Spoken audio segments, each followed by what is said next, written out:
बहुत लोग धर्म परिवर्तन कर लिए हैं। सरकार होश में आओ, होश में आओ, होश में आओ। हमारी जनजाति को न संवैधानिक अधिकार दे रही है शासन। आदिवासियों पर जुल्म बंद करो, बंद करो, बंद करो। हम लोग अगर ऊपर निकलने की कोशिश करते हैं तो हमको दबा दिया जाता है। नाम और किस संगठन से?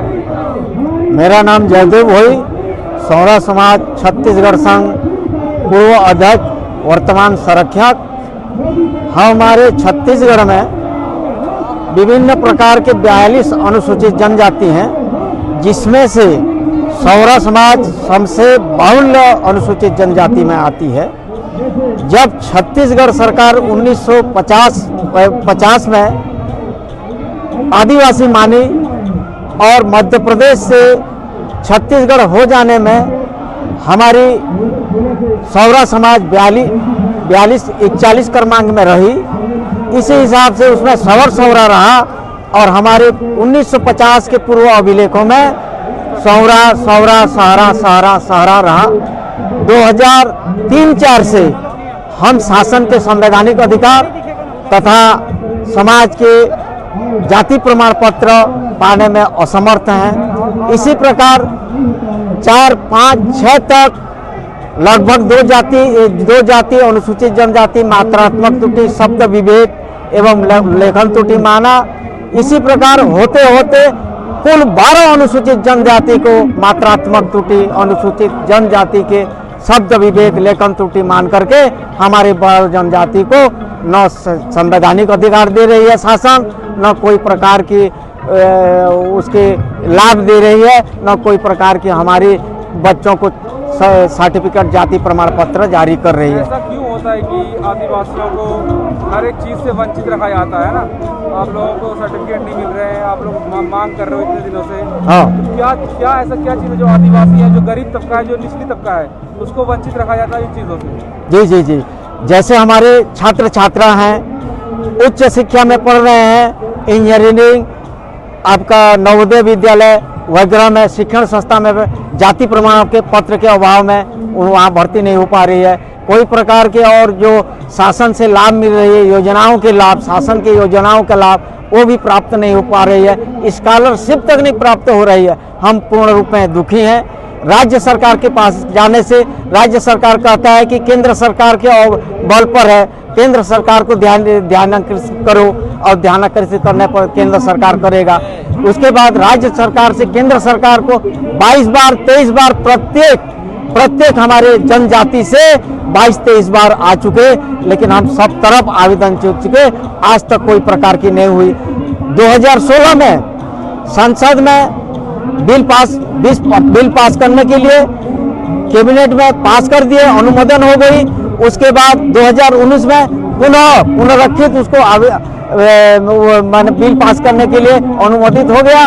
तो फिर भी हमारी सरकार उस बिल को कोई, अभी जो सत्र चल रही है, जो शीतकालीन सत्र है, ग्रीष्मकालीन सत्र है, बजट सत्र है, कोई प्रकार के सत्र में नहीं रख रही है। इसी कारण हम 12 जनजाति क्षुब्ध होकर के, दुखी होकर के, विवश होकर के जंतर मंतर दिल्ली में आकर के, हम बहुत सुदूर ग्रामांचलों से आकर के यहाँ धरना प्रदर्शन कर रहे हैं और शासन को ये ध्यान आकर्षित कर रहे हैं।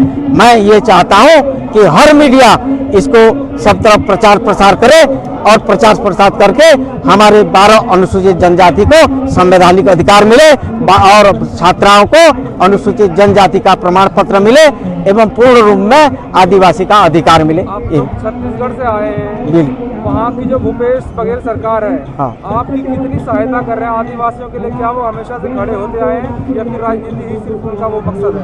नहीं, इसमें कोई प्रकार की राजनीति नहीं है। भूपेश बघेल सरकार भी कह रही है कि ये केंद्र सरकार की बात है, ये हमारी राज्य सरकार में कोई प्रकार की उन्मूलन नहीं हो पाएगा। आप केंद्र में ही जाएं और केंद्र के आदेश पर हम कर सकते हैं।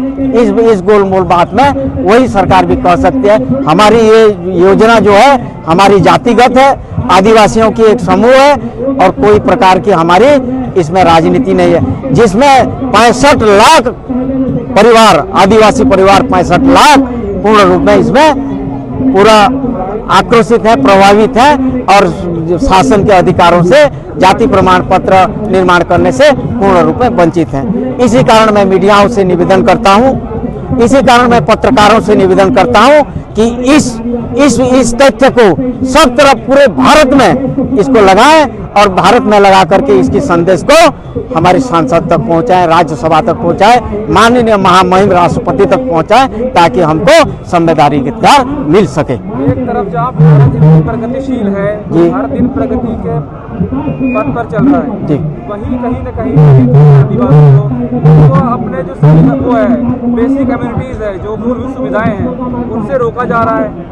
पूर्ण रूप में रोका जा रहा है, कोई प्रकार की सुविधा उसमें नहीं मिल रही है। पूर्ण रूप में हमारे 12 जनजाति को आदिवासी नहीं मान रहा है, जो कि हम आद्य से बात करते हैं, क्योंकि हम सौरा जाति हैं। सवर के तात्पर्य से, माता सबरी के तात्पर्य से हमारी जन्म है, उनके वंशज हैं। जो कि बिंजवार जाति है, वो माँ विंध्यवासिनी की वंशज है। जो कि 12 भाई थे, 12 भाई के वंशज और 12 भाई बेटकार कहलाते हैं। जो कि नगेशिया है, वो ठाकुर देव के वंशज हैं, और ठाकुर देव पूरे ठाकुर देव के वंशज होकर के आद्य से बात करते हैं। हम प्रकृति को मानते हैं, कोई देव, हम कोई मूर्ति पूजा नहीं करते हैं, प्राकृतिक पूजा करते हैं। आप लोग यहाँ इतनी दूर से आए हो, मोदी सरकार, केंद्र सरकार को क्या संदेश देना चाह रहे हैं? हम लोग छत्तीसगढ़ से आए हुए हैं और छत्तीसगढ़ में विषम परिस्थिति आज वर्तमान में पहुंच गया है चरम सीमा पर।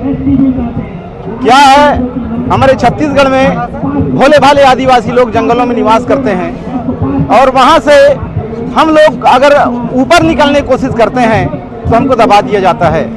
हमारे बच्चे आज एक मात्रा के कारण, एक ध्वनि के कारण, एक उच्चारणगत विभेद के कारण, अंग्रेजी में 26 मात्राएं होती हैं लेकिन हिंदी में 52 मात्राएं होती हैं, उसमें कैसा ट्रांसलेट हो सकता है।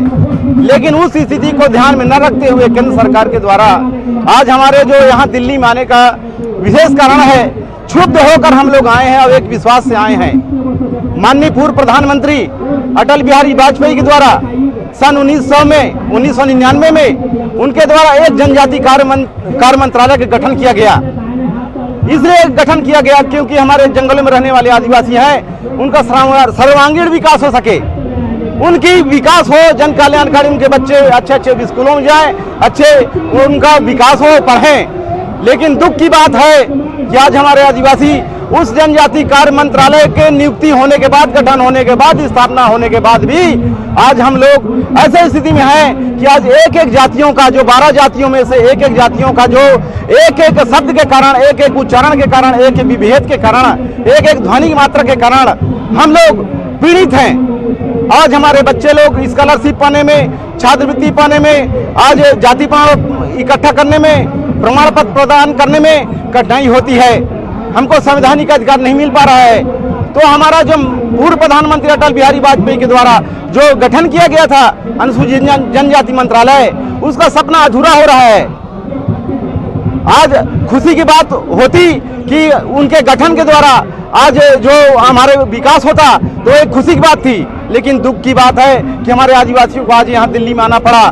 दूरांचल से आए हैं, 12 जनजाति अनुसूचित जनजाति में है, सौरा है, भरिया है और भुइयाँ है और क्या कहते धनवार है, पंडो हैं, और एक एक उनका एक अंग्रेजी में अगर पंडो लिखा गया है तो 4 हिंदी का ट्रांसलेट होता है, लेकिन वो एक हिंदी में उनका पंडो लिखने के कारण, जबकि राष्ट्रपति दत्तक पुत्र है पंडो जाति, लेकिन उनका भी आज गति बिगड़ गया है, उनका भी आज प्रमाण पत्र नहीं मिल रहा है, वो भी दर दर भटक रहे हैं। मोदी सरकार कहती है कि सबका साथ सबका विकास, जी, दलित हो, आदिवासी हो, जैसे आप लोग हैं, जी जी, और भी जो जाति है, सबको बराबरी का हक दिलाना हमारा काम, जी जी, हमारा काम है। जी, आपको लगता है कि ये इसमें सफल हो पाए?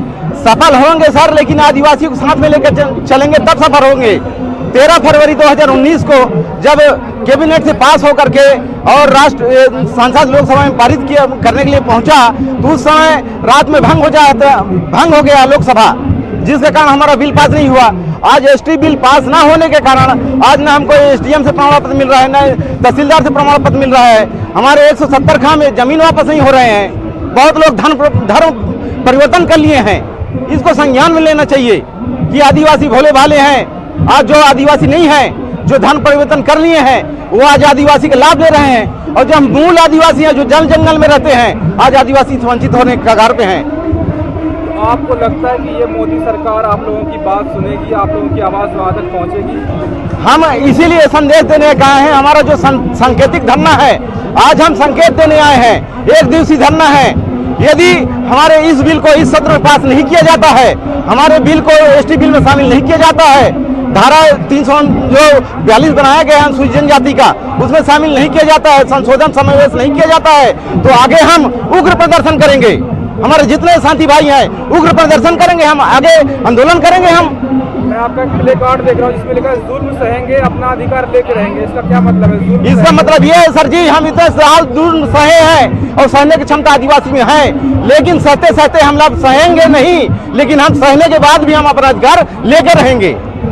ये हमारा कथन है और ये संदेश हमारे मोदी सरकार पर जाए और इस सत्र में बिल हो, हम यही कामना करते हैं। एकता जिंदाबाद, जिंदाबाद जिंदाबाद। केंद्र सरकार होश में आओ, होश में आओ, होश में आओ। आदिवासियों पर जुल्म बंद करो, बंद करो, बंद करो। यदि इस सत्र में बिल को पास नहीं करते हैं तो फरवरी माह में 12 अनुसूचित जनजाति मिलकर के छात्र छात्रा, युवक युवती, वृद्ध बच्चे रेल रोकने के लिए बाध्य हो जाएंगे। हमारी छत्तीसगढ़ में जिंदाबाद, जिंदाबाद। रेल गुजरने नहीं देंगे।